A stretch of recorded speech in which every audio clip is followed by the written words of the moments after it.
অ্যাকাউন্টের ডিটেইলসগুলো পেয়েছো? না ম্যাডাম, আমি ব্যাংক ম্যানেজারকে ফোন করেছিলাম, আধা ঘন্টার মধ্যে পাঠিয়ে দেবে। তাড়াতাড়ি বলো, নাহলে ম্যানেজারকে অ্যারেস্ট করতে বাধ্য হব। ঠিক আছে ম্যাডাম। একটা অ্যাকাউন্ট ডিটেইলস পাঠাতে এত সময় লাগে?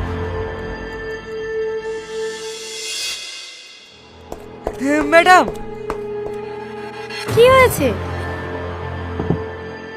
দেখেন ম্যাডাম, রাশিদ শেখের অ্যাকাউন্ট থেকে যে অ্যাকাউন্টে টাকাটা ট্রান্সফার হয়েছে সে অ্যাকাউন্টে গত 3 মাসের স্টেটমেন্ট। আপনি শুনলে অবাক হবেন, গত 3 মাসে 1223টা অ্যাকাউন্ট থেকে 108 কোটি টাকা স্ক্যাম করা হয়েছে। 108 কোটি? হ্যাঁ ম্যাডাম, আর এটা শুধু ওয়েস্ট বেঙ্গল থেকে নয়, ইন্ডিয়ার সমস্ত জায়গা থেকে করা হচ্ছে।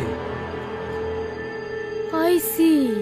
শুধু তাই না ম্যাডাম, গত মাসে একটা মেয়ে ছিল না, তার ব্যাংক অ্যাকাউন্ট হ্যাক হয়ে গেছিল বলে ওই অ্যাকাউন্টে 30 লক্ষ টাকাও এই অ্যাকাউন্টে ঢুকেছে।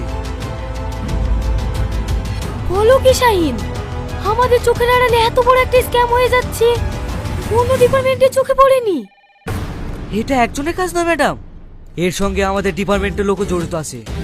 এটা একটা বড় গ্যাংয়ের কাজ, আর এই গ্যাংয়ের মাস্টার মাইন্ড এই অ্যাকাউন্ট হোল্ডার।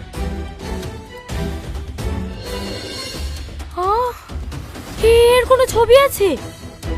হ্যাঁ ম্যাডাম, এর অ্যাকাউন্টে যে পাসপোর্ট ছবিটা ছিল সেটাও আমি নিয়ে নিয়েছি। এই দেখেন।